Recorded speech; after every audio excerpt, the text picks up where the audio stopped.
பெரியவங்க எல்டர்ஸ் எல்லாரையும் ரொம்ப மிஸ் பண்றோம். முதலமைச்சரோட வீட்டுல இருந்துட்டு கணவர் வீட்டுக்கு போகும்போது அங்க போய் அந்த இதெல்லாம் காட்டக்கூடாது. அங்க இருந்து எந்த கம்ப்ளைண்ட்டும் எடுத்துக்கிட்டு இங்க வந்துடக்கூடாது. இந்த போர்ட்டிகோல இருந்து இப்படி கிளம்பி கார் வரும்போது இங்க நிறுத்தி டெய்லி கும்பிட்டுட்டு தான் அந்த கேட் வழியா போவாரு. அவரு மறைஞ்ச போது அம்மா ஜானகி அம்மா வந்து இதே இடத்துல பக்கத்துல அவருக்கு ஒரு கோவில் கட்டினாங்க. ஜானகி அம்மா வந்து இல்ல நான் இங்கதான் இருப்பேன், இங்க விட்டு நான் வரமாட்டேன், எனக்கு இங்கதான் பிடிச்சிருக்கு, பழகின இடம், நான் இங்கே இருக்கேன் அப்படின்னாங்க. கட்சியை காப்பாத்துறதுக்கு அவங்க உடனடியாக அந்த பதவி ஏற்றுக்கிட்டாதான் கட்சியை காப்பாற்ற முடியும்னு முதல்ல முடிவெடுத்தாங்க. குண்டடிப்பட்டு ஷூட் பண்ணிட்டாங்க. அதுக்கு வந்து காங்கிரஸ் ஒரு காரணம்னு அவர் வந்து கோர்ட்ல இப்ப கட்சியை தொடர்ந்து நடத்திட்டு இருக்கிறவங்களுக்கு அது இருக்கா, அவருடைய அந்த நினைப்பு இருக்கான்னு தெரியல. அவங்களுக்கு வந்து திறமைங்கிறது வந்து அவங்க கணவர் ஆட்சியில இருக்கும் போதே அவங்க பாதி வேலைகளை அவங்க பிஹைண்ட் த கர்டன் இருந்து செய்வாங்க.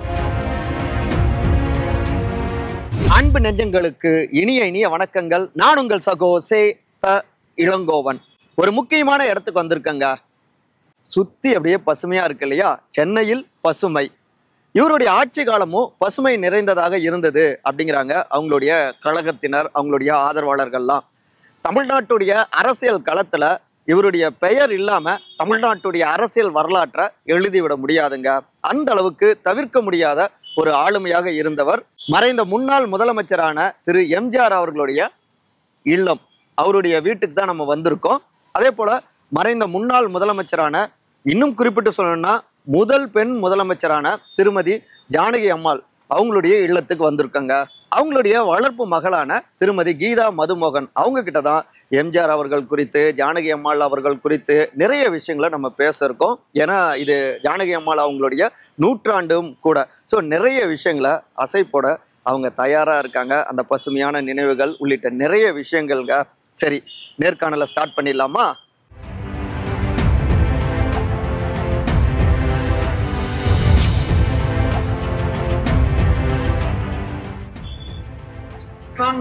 வணக்கம் மேடம்.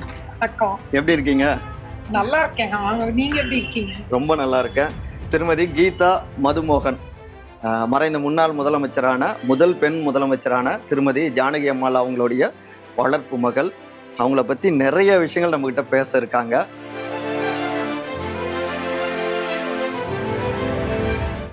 வணக்கம் மேடம். வணக்கம். முக்கியமான இடத்துக்கு வந்திருக்கோம். அது சம்பந்தமா நிறைய கேட்க இருக்கு.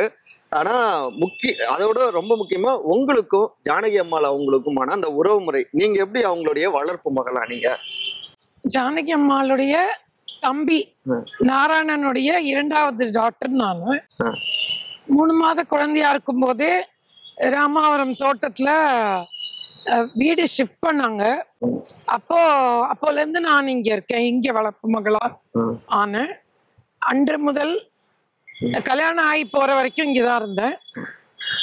அதுக்கப்புறம் மீண்டும் ஜானகி அம்மா இறந்ததுக்கு அப்புறம் தனிக்குடித்தனம் இருந்த நான் ஜானகி அம்மா இறந்ததுக்கு அப்புறம் திருப்பி இங்க ஷிஃப்ட் பண்ணேன். இல்ல, முன்ன வந்து தோட்டமா இருந்தது, அதுக்கப்புறம் நீங்க முதல்ல ஃபார்ம் ஹவுஸா இருந்தது, அதுக்கப்புறம் வீட்டுக்கு இங்க.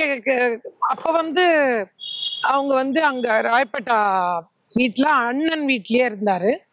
அதுக்கப்புறமா ஜானகி அம்மாவோட வாழ்றதுக்காக அவங்களும் இவருமா இங்க ஷிஃப்ட் பண்ணாங்க. அதாவது நீங்க பிறந்த ஒரு ராசியில வந்தாங்கன்னு சொல்லுவாங்க. எப்போ ராசி தோட்டம் ஒரு வீடா மாறிடுச்சு. வீட்டுக்குள்ளாரையும் பசுமை வர ஆரம்பிச்சிருச்சு. ஆமாங்க, அப்படிதான் சொல்லுவாங்க. ஓகே, நீங்க ஜானகி அம்மாள் அவங்க இருந்த காலம், அப்புறம் நீங்க கல்யாணம் ஆகிற வர இங்க இருந்தீங்கன்னு சொன்னீங்க. இப்ப ரெண்டையும் அப்படியே ஒப்பீடு பண்ணுங்க. எப்படி இருந்தது அப்பெல்லாம், இப்ப? அதாவது பெரியவங்க எல்டர்ஸ் எல்லாரையும் ரொம்ப மிஸ் பண்றோம். அவங்க வந்து எல்லாத்துக்கும் எங்களுக்கு கேர் எடுத்து ஸ்பூன் ஃபீடிங்கா நாம வந்து எதுவுமே எனக்கு வந்து எனக்கு இப்படி வேணும் அப்படி வேணும்னு தேவைன்ற ஒரு தேவையே இல்லாம இருந்தது. எல்லாமே அவங்க பாத்துக்கிட்டாங்க. நான் அவங்க இறந்ததுக்கு அப்புறம் தான் அவங்களோட வேல்யூவே தெரிய ஆரம்பிச்சது. அவங்க வந்து நம்மளுக்கு வந்து எதுவுமே தெரியாம எல்லாமே அவங்க பார்த்து வளர்த்திட்டாங்க. இப்ப அவங்கள மிஸ் பண்றோம். ஒரு ஃபங்க்ஷன் நடத்தணும், ஒரு கல்யாணம் நடத்தணும் வீட்டுலன்னா, ஐயோ எல்டர்ஸ் இல்லையே, அவங்கள கேட்டுதானே பண்ணணும், அப்படியே பழகிட்டதுனால இப்ப அவங்க இல்லாம நம்ம எப்படி நடத்துவோன்ற ஒரு இது இருந்தது. கொஞ்ச நாள், ரொம்ப நாள் அந்த மாதிரி இருந்தது. கொஞ்சம் கொஞ்சமா அப்புறம் பழகிக்கிட்டோம். ஜானகி அம்மா அவங்கள நீங்க ரொம்பவே மிஸ் பண்றீங்க. கண்டிப்பா. உண்மை. அவங்க சின்ன வயசுல உங்ககிட்ட எப்படி ரொம்ப செல்லமா இல்ல ஓவர் கண்டிப்பா? செல்லம் தான். செல்லம் தான். கண்டிக்கிறது வந்து கண்டிப்பா கண்டிக்க மாட்டாங்க. ரொம்ப அருமையா சொல்லி, நல்ல விதமா சொல்லி, அவங்க வந்து எதுவும் சொல்லவே மாட்டாங்க. சும்மா அவங்க பண்றத பார்த்தே நான் கத்துக்கிட்டோம். அவங்க வந்து குறிப்புல உணர்த்திடுவாங்க. இப்ப வந்து ஒரு எக்ஸாம்பிளுக்கு ஒரு நிகழ்ச்சி சொல்றேன். இப்ப யாராவது ஃப்ரெண்ட்ஸ் எல்லாம் வருவாங்க அம்மாக்கு. இப்போ கலைத்துறையில இருந்து நடிகர்கள், அவங்களோட ஃப்ரெண்ட்ஸ் இருக்காங்க கொஞ்சம், ஒரு சர்க்கிள். அவங்கெல்லாம் வந்து இப்போ சாரி எல்லாம் எடுக்கிறாங்கன்னா, வெளியில இருந்து சாரி வரும், பாய் விரிச்சு கீழே உட்காருவாங்க. புடவையெல்லாம் பார்த்து செலக்ட் பண்ணிட்டு இருப்பாங்க எல்லாரும். அவங்க இருக்கும்போது, நம்ம வந்து குழந்தைகளா இருக்கும்போது நம்ம வந்து சோஃபால உட்காந்தோம்னா அம்மா அங்கேருந்து ஒரு லுக்கு தான் கொடுப்பாங்க, ஒரு பார்வை. அதுலயே டக்குன்னு சோஃபால இருந்து இறங்கி கீழே உட்காந்துருவோம். ஏன்னா பெரியவங்க கீழே உட்காந்துருக்கும் போது நாங்க மேல, குழந்தைங்க மேல உட்காரக்கூடாதுங்கிறது அது அவங்க பார்வையிலே தெரிஞ்சிடும், அவங்க எதை சொல்ல வர்றாங்கன்னு. அப்படிதான் ஏதோ சின்ன வயசுல இருந்தே நம்ம பார்த்து கத்துக்கிட்டதுனாலயோ என்னமோ அவங்க சொன்னதே கிடையாது. ஆனா நம்மளே தெரிஞ்சுக்குவோம், அவங்க லுக்லயே தெரிஞ்சிடும் அவங்க என்ன எதிர்பார்க்கிறாங்க. யாராவது வந்தாங்கன்னா வீட்டுக்கு வாங்கன்னு சொல்லணும், வணக்கம்னு சொல்லணும். யாராவது கிளம்பும் போது கீழே போய் கார் கிட்ட வரைக்கும் போய் வழி அனுப்பிட்டுவாங்கன்னு அனுப்புவாங்க. நான் போய் அனுப்பிட்டு வருவோம். இதெல்லாம் வந்து பழக்கமா சின்ன வயசுல இருந்து அவங்க சொல்றத அப்படியே செஞ்சுட்டு இருந்து அது அப்படியே பழக்கமா வந்துருச்சு. பெரிய முதலமைச்சருடைய வீடு அப்படின்லாம் ஒரு ஆட்டிடியூட் எல்லாம் காட்டக்கூடாது, எளிமையா நம்ம. அது வந்து கல்யாணம் பண்ண போது அட்வைஸா சொன்னாங்க. பெரிய முதலமைச்சரோட வீட்டுல இருந்துட்டு கணவர் வீட்டுக்கு போகும்போது அங்க போய் அந்த இதெல்லாம் காட்டக்கூடாது, அங்க இருந்து எந்த கம்ப்ளைண்ட்டும் எடுத்துக்கிட்டு இங்க வந்துடக்கூடாது. இப்ப நமக்கு வந்து வயசாகுது, அதனாலதான் நாங்க வந்து கல்யாணம் பண்ணி கொடுக்குறோம். இருந்து எப்படி அவங்கள கவர் பண்ணி அவங்க கிட்ட நல்ல பேர் வாங்கணும்னு தான் பார்க்கணுமே தவிர, சாதிக்கணுமே தவிர, திரும்பி இப்ப வந்துட்டா நாங்க இருக்கோம். இன்னைக்கு சிஎம்மா இருக்கிறாரு, ஆனா நாளைக்கு நாங்கெல்லாம் இல்லாத காலத்துல சப்போர்ட் இல்லாம போயிடும். அதனால அங்க இருந்து திறமையா சாதிக்கிறது தான் பெருமை அப்படின்னு சொல்லி கொடுத்தாங்க. அதாவது எம்ஜிஆர் அவர்களும் முதலமைச்சரா இருந்தப்பதான் உங்களுக்கு கல்யாணம் இல்லையா? ஓகே. இப்ப இந்த இடத்துல ஒரு 3 முக்கியமான நினைவிடங்கள் யாருங்க மேடம்? அது வந்து முதல்ல வந்து சேச்சா வந்து அவருடைய அம்மாக்கு ஒரு இது கட்டினாரு, கோவிலா வச்சிருந்தாங்க. அவர் வந்து இந்த போர்ட்டிகோல இருந்து இப்படி கிளம்பி கார் வரும்போது இங்க நிறுத்தி டெய்லி கும்பிட்டுட்டு தான் அந்த கேட் வழியா போவாரு. அம்மாவுக்கு வணங்கிட்டு தான் போவாரு. அதுக்கப்புறம் அவரு மறைஞ்ச போது அம்மா ஜானகி அம்மா வந்து இதே இடத்துல பக்கத்துல அவருக்கு ஒரு கோவில் கட்டினாங்க. ஓகே. அவரு எம்ஜிஆர் அவர்களுக்கு கோவில் கட்டினாங்க. ஜானகி அம்மா இறந்த போது அவங்க சமாதியவே இங்கேயே வச்சிட்டோம். ஓகே. அவங்க வாழ்ந்த வீட்லயே இருந்தாங்க. அவங்க வந்து முதல்ல ஒரு வாட்டி சேச்சா வந்து வீடு ஷிஃப்ட் பண்ணலாம், சிட்டிக்கு போயிடலாம், எம்ஜிஆர் அவர்களே சேச்சான் தான் கூப்பிடுவோம். அந்த மாதிரி அது வந்து பெரிய மத்த ரிலேட்டிவ்ஸ் எல்லாம் சக்கரபாணி வீட்டுல அவருடைய அண்ணனுக்கு குழந்தைங்களுக்கு சித்தப்பா. அவங்க எல்லாம் சித்தப்பாங்கிறது மருவி, அதாவது மலையாளத்துல வந்து செரியச்சான்னு அவங்க கூப்பிடுவாங்க. அப்படியே எல்லா குழந்தைங்களும் செரியச்சா சேச்சாவா மாறிடுச்சு. சரி, நம்ம வந்து வீடு சிட்டிக்கு போலாம், இங்க இருந்து ரொம்ப தூரமா இருக்கு, சோ வேலைகள்லாம் செய்யறதுக்கு சிரமமா இருக்கு, அங்க ஷிஃப்ட் பண்ணிடலாம்னு சொன்னாரு. அங்க வீடு பார்த்தாங்க, 2-3 வீடு போய் பார்த்துட்டுலாம் வந்தோம். ஸ்கூல்ல இருக்கும்போது அந்த வீடை போய் பார்த்துட்டு வாங்க, இந்த வீடை போய் பார்த்துட்டு வாங்கன்னு சொன்னாங்க. அப்போ ஜானகி அம்மா வந்து இல்ல, நான் இங்கதான் இருப்பேன், இங்க விட்டு நான் வரமாட்டேன், எனக்கு இங்கதான் பிடிச்சிருக்கு, பழகின இடம், நான் இங்கே இருக்கேன் அப்படின்னாங்க. இன்னைக்கு வரைக்கும் இங்க இருக்காங்க. அவங்க ஆசைப்பட்டது அவங்களே எதிர்பார்க்காம நிறைவேறிச்சு ஆசையா அம்மா. அவங்க வந்து என்ன நினைக்கிறாங்களோ அது நடக்கும்னு சொல்லுவாங்க. எனக்கே சொல்லுவாங்க, பாசிட்டிவா நினைச்சீங்கன்னா நம்ம மனசுல என்ன நினைக்கிறோமோ அது நடக்கும் அப்படின்னு எப்பவுமே சொல்லுவாங்க. அதே மாதிரி இதெல்லாம் வந்து ஒரு எக்ஸாம்பிள். அதுக்கு நான் வந்து இது பண்ணணும்னு நினைச்சா இது பண்ணணும்னு டெய்லி சொல்லிட்டு இருந்தா கண்டிப்பா நடக்கும். இல்ல இப்ப ரீசெண்டா கூட திரு ரஜினிகாந்த் அவர்கள் ஜானகி அம்மாள் அவங்களுடைய 100ஆண்டு விழால அவர் பேசியிருந்தார். பேசுறப்ப கூட மனசுக்கு ஒண்ணு நம்ம எடுக்கிற முடிவு எல்லாருக்கும் நன்மை கொடுக்குதான்னு பாக்கணும், அப்படி இருந்தா அதை எடுத்துடணும்னு சொல்லிட்டு ஜானகி அம்மாள் அவங்க அப்படிதான் ஒரு முடிவு எடுத்தாங்க. எனக்கு வேணாம் இந்த பதவி, நான் இந்த இதோட நான் அப்படின்னு ஜெயலலிதா அம்மா கிட்ட கொடுத்துட்டு போனாங்க அப்படின்னு சொன்னாரு. அது வந்து அவங்க வந்து கட்சியை காப்பாத்துறதுக்கு அவங்க உடனடியாக அந்த பதவி ஏற்றுக்கிட்டாதான் கட்சியை காப்பாற்ற முடியும்னு முதல்ல முடிவெடுத்தாங்க. அதுக்கப்புறமா ஒரு எலெக்ஷன்ல வந்து ரெட்டைப்புறா சேவல்னு ரெண்டா நின்ன போது 2 பேருமே தோற்றாங்க. அது மிஸ் ஆச்சு.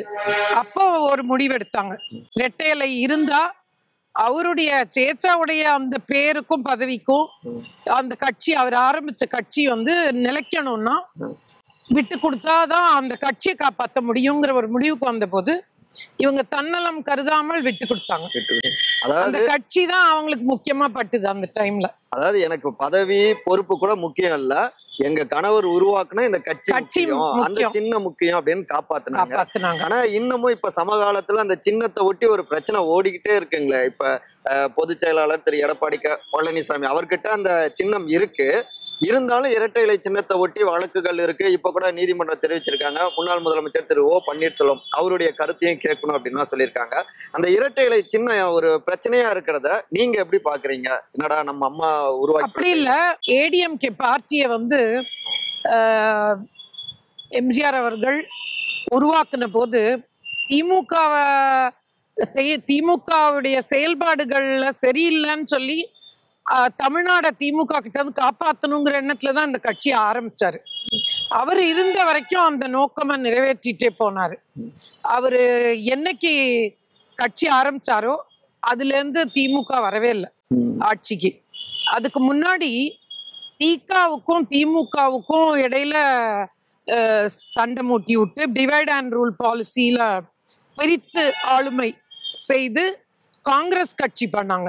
பிரிச்சு விட்டு 2 பேருக்குள்ள சண்டை மூட்டிக்கிட்டே இருந்தா காங்கிரஸ் நிலைச்சு நிக்கலாம்னு நினைச்சு பண்ணாங்க. அதுலதான் அவருக்கு குண்டடிப்பட்டு ஷூட் பண்ணிட்டாங்க.